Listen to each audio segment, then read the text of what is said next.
ইজ্জত দিবে না, সম্মান করবে না, এটা আল্লাহ পাক পছন্দ করেন না। এজন্য আল্লাহ পাক নবীজি বলেছেন লা ইয়ারহামুল্লাহু মান লা ইয়ারহামুন নাস, যে ব্যক্তি আমার কোন উম্মতকে সম্মান করে না, আল্লাহ পাক তার প্রতি রহমত নাজিল করেন না। আল্লাহ পাক তার প্রতি রহমত নাজিল করেন না।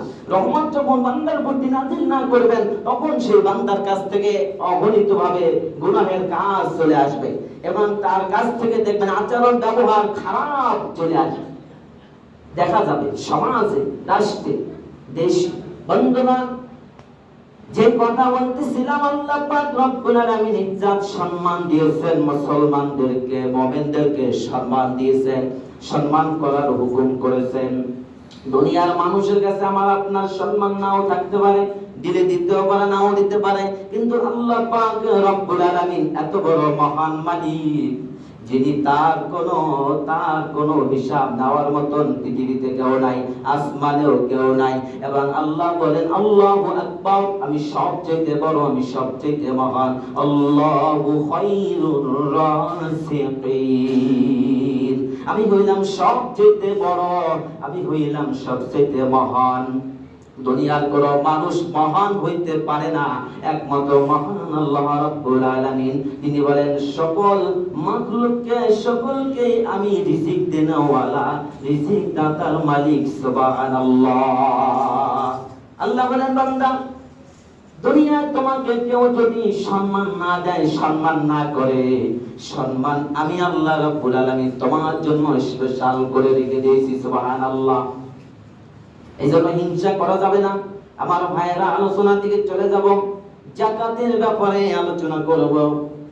আমরা তো অনেক জায়গায় শুনেছি যাকাতের আলোচনা, আমরা অনেকেই জানি, জেনে থাকি। বন্ধুগণ, এই জন্য যাকাত প্রতি বছর যাকাত দিতে হবে, এটা আল্লাহ পাকের ঘোষণা, আল্লাহ পাকের হুকুম, নবীজির আদর্শ। নবীজি আল্লাহর হুকুম ছাড়া নবীজি কোনো আইন মানে নাই, কোনো শাসন বিধান কায়েম করেন নাই সুবহানাল্লাহ। নবীজি একমাত্র আল্লাহ রাব্বুল আলামিনের হুকুম, আইন, বিধান, শাসন একমাত্র আল্লাহ রাব্বুল আলামিনের হুকুম অনুযায়ী চলছে। তিনি কারো হুকুম মানেন নাই, কারো আইন অনুযায়ী চলেন এবং নিজের মতবাদে কিছুই তিনি করেন নাই। এজন্য আল্লাহ পাক বলেছেন ওয়ালা তাকাওয়ানা বা'দাল তাকাওয়িন। আল্লাহ পাক বলেন আমি আমার নবীজিকে আমি যা বলেছি তাই আমার নবীজি মেনে চলছে, আমার পক্ষ থেকে যা ওহী আসছে নবীজির উপরে তাই আমার নবীজি মেনে চলছে। এবং আবার নবীজির নিজের পক্ষ থেকে বানিয়ে কোনো কথা দুনিয়ার মানুষকে বলেন নাই সুবহানাল্লাহ। যাকাত দেব, আশা না আশা যার যার নিজ দায়িত্ব। কুল্লুকুম রাইকুম ওয়া কুল্লুকুম মাসউলা, প্রত্যেকে মাসউল, মাসউল মানে প্রত্যেকে দায়িত্বশীল। আপনি বস, আপনি জজ, আপনি সবকিছু আপনার কাছে। ইনদাল্লাহ, আপনার আদালত আপনার কাছে। এই জ্ঞান মগজ এটাই আপনার আমার জন্য আদালত যথেষ্ট। এই জ্ঞান যদি আমার থাকে তাহলে আমার আর জেলখানায় আদালতে যাওয়া লাগবে না, তাহলে আমার বিবেক বিবেচনা, আমার বিচার করতে অন্য কাউকে লাগবে না, আমার বিচার আমি নিজেই করতে পারি। ইনদাল্লাহি, আর বিক্রি বলা হয়েছে কোরআনের ভাষায়। যাই হোক, যে কথা বলতেছিলাম যে কোরআনের প্রতি আল্লাহ পাক, কোরআনের প্রতি অনেক আল্লাহ পাক রব্বুল আলামিন সমাধান করেছে এবং কোরআনকে অনেক মর্যাদা দিয়েছে। ইন্না নাহনু নাযালনা যিকরা ওয়া ইন্না লাহু লাহাফিজুন। আল্লাহ পাক রব্বুল আলামিন বলেন কোরআন নাযিল করেছি আমি আল্লাহ রব্বুল আলামিন, আর কোরআনের হেফাজত করার দায়িত্ব, রক্ষণাবেক্ষণ করার দায়িত্ব আমি আল্লাহ রাব্বুল আলামিন আমার কুদরত গ্রহণ করেছে সুবহানাল্লাহ। পৃথিবীতে কোরআন নাযিল করেছে আল্লাহ পাক এই মাহে রমজান মাসে। দীর্ঘ 23 বছর লেগেছে কোরআন নাযিল করতে। আর এই 23 বছর ধরে আল্লাহ পাক রব্বুল আলামিন নবীজিকে কোরআন মুজিজা, কোরআন শিক্ষা দিয়েছেন আর কোরআন অনুযায়ী তিনি চলেছেন। এবং মাহে রমজান মাসকে এত পরিমাণ সম্মান করেছেন এবং মাহে রমজান মাসকে নবীজি অনেক সম্মান করেছেন আল্লাহর হুকুম ছিল। ইয়া আইয়ুহাল্লাযিনা আমানু কুতিবা আলাইকুমুস সিয়ামু কামা কুতিবা আলাল্লাযিনা كما كتب على الذين من قبلكم لعلكم تتقون মহান আল্লাহ রাব্বুল আলামিন কোরআনুল কারীমের মধ্যে সূরাতুল বাকারা সময় কি আর আছে কথা বলার সময়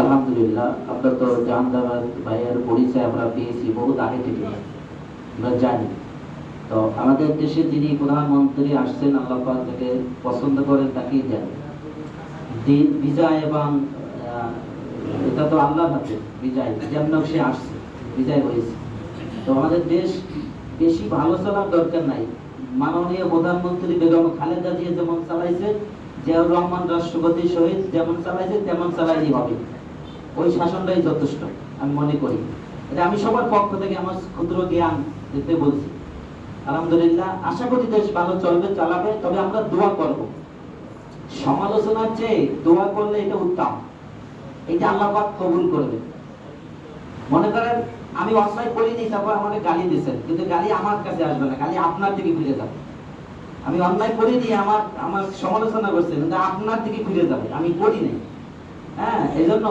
যদি আমরা দোয়া করি দেখেন নবীকে আপনারা কত পরিমাণ মারধর করেছে অত্যাচার করেছে নবী কিন্তু বরদোয়া করেন নবী যদি বরদোয়া করতেন তাহলে সব কামেল শেষ হয়ে যেত এজন্য রিয়াদুস সালিহিন যারা কামেলে লেখাপড়া করেছেন অর্থাৎ কাইদাল বাস মাওলানা কামেলে লেখাপড়া করেছেন সেই মধ্যে 4টা গ্রন্থ আছে রিয়াদুস সালিহিন দ্বিতীয় খণ্ডের মধ্যে আছে বুখারী শরীফ এবং মুসলিম শরীফের হাদিস বলা হয়েছে নবীজি বলছেন তোমাকে কাউকে বরদোয়া করবে না অভিশাপ দিবে না